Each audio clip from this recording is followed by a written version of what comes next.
Hi students, this is Mrs. Foy, and this is a screencast about how to build an atom, the subatomic particles that are in an atom, and what atomic mass, atomic number, isotope, and ion means, okay?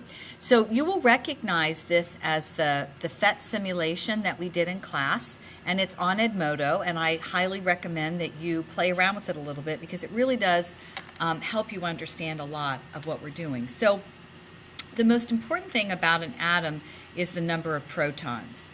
So, and protons are found in the nucleus. This model is not accurate. Remember that if you blew up the nucleus of an atom to the size of like a basketball, the electrons would not be found until a half a mile away. So remember, an atom is mostly empty space. But this is a model that helps us to understand where these particles are. So protons weigh 1 AMU, and neutrons weigh 1 AMU. So the most important thing that we find about protons is that when we add protons, that is the atomic number. The atomic number is in the lower left of the nuclear symbol here. So the atomic number for hydrogen is 1, the atomic number for helium is 2, the atomic number for lithium is 3. And if you change the number of protons, there's beryllium 4, you change the atom, okay?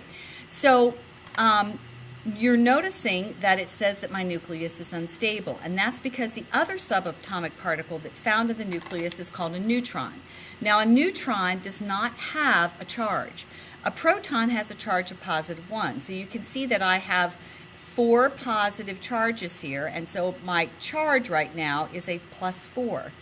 This is a positive ion. An ion is a particle that has a charge.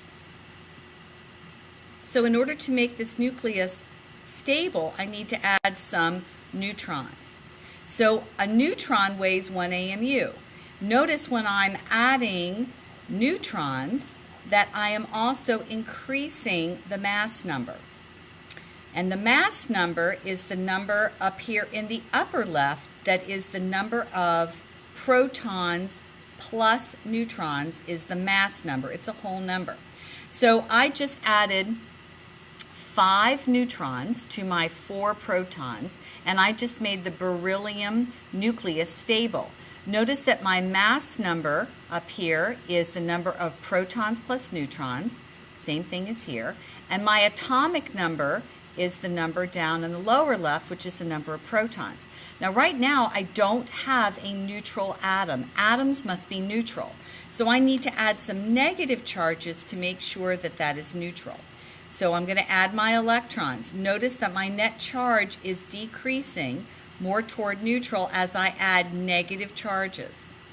And this model, the simulation is also showing you where these electrons go and these certain things called energy levels. Notice that my mass number has not changed because electrons basically don't weigh anything. Oops, I added one too many, didn't I? So now I have way too many, there we go. There's my neutral atom. So I added 4 electrons, here's 4 electrons, which cancel the charge of the 4 positive protons. So that is an atom of beryllium. But if I were to take away an electron, I have now made a positively charged ion, okay? Because I have 1 more proton than I do electron here. And if I take away another electron, I have a +2 charge here. All right? If I wanted a negative charge, I would have to add more electrons than protons. And we know from the very beginning of class in the fall that everybody in beryllium's column is a +2 when they form an ion. And so this would be what beryllium looked like. Okay? So let's make fluorine. So I need to add some more. If I look at the atomic number for fluorine on my periodic table, I see that fluorine has the atomic number of 9. So I'm going to add some more, and notice that I made boron, carbon. Here's my atomic number here. 7 nitrogen, oxygen, and here's fluorine, okay? Now fluorine is 9 protons, but my nucleus is unstable, so I need to add some more neutrons to make my nucleus stable. And what I am doing now is I am making different isotopes of fluorine. So an isotope is going to be an atom that has the same number of protons but different number of neutrons. So this is an isotope of fluorine that weighs 17 AMUs. Here is an isotope of fluorine that weighs 18 AMUs. Here is an isotope of fluorine that weighs 19 AMUs, and that particular isotope is stable.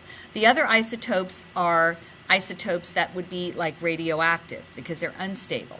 So here is my fluorine atom.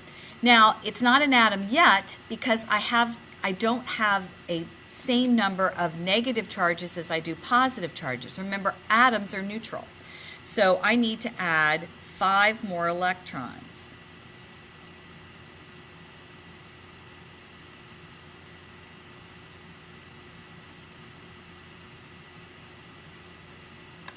Okay, so now I have a neutral atom. I have 9 protons and 9 electrons. So my net charge is 0. But fluorine, when fluorine becomes an ion, as all of these atoms over here in this column, they like to be a -1 charge. So to be a -1 charge, I would need to add an extra electron to make the fluoride ion, which is -1. All right? So let's take a look at the worksheet that you did for homework for yesterday, and let's take a look at some of these things. Here's my pen. Here it is. Okay.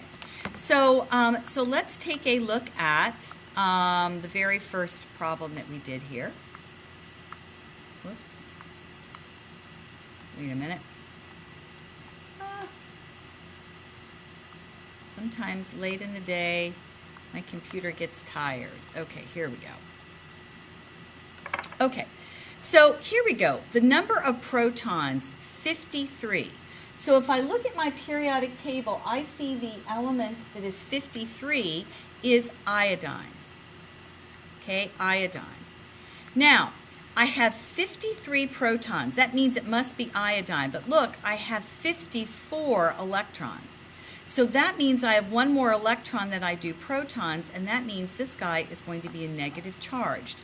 It has gained 1 electron. You can't gain or lose protons, guys, because that's going to be a different, atom. All right, so here's potassium. Potassium's number of protons is 19. I looked at the periodic table and I found the atomic number. So over here it says I lost an electron. So that means I'm only going to have 18 electrons. Well, those are positive and those are negative. Does everybody see that I'm going to have a +1 charge? Okay? So those are ions. You positive and negatively charged ions, okay? So now let's take a look at the isotope page. Isotope, remember, are atoms that have different numbers of neutrons. Okay, so here is the shortcut way of writing an isotope signal. Symbol. That number right there is the mass number. And the mass number is the number of protons plus neutrons. Okay, so if I look at chromium on the periodic table, it has 24 protons. All chromium has 24 protons. But this is going to have a different number of neutrons. So this, I'm taking 58 minus 24, that is 34 neutrons, okay? And then this isotope of chromium is going to have 63 minus 24 neutrons, which is going to be 39 neutrons. So chromium 63 is a heavier isotope than chromium 58. Now, it's not an ion, it's not charged, and so the number of electrons is going to equal the number of protons because there's no charge here.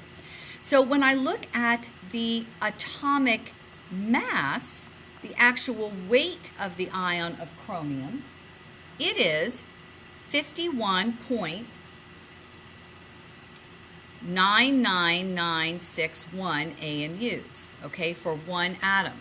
So the atomic mass is going to be the average mass of all the isotopes of chromium.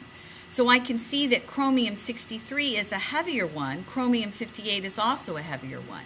So obviously there must be some lighter isotopes of chromium because the average mass of chromium is about 52, okay, or 51.996 rounded down. So obviously these isotopes of chromium must not be very common, or my atomic mass of chromium would be a lot heavier.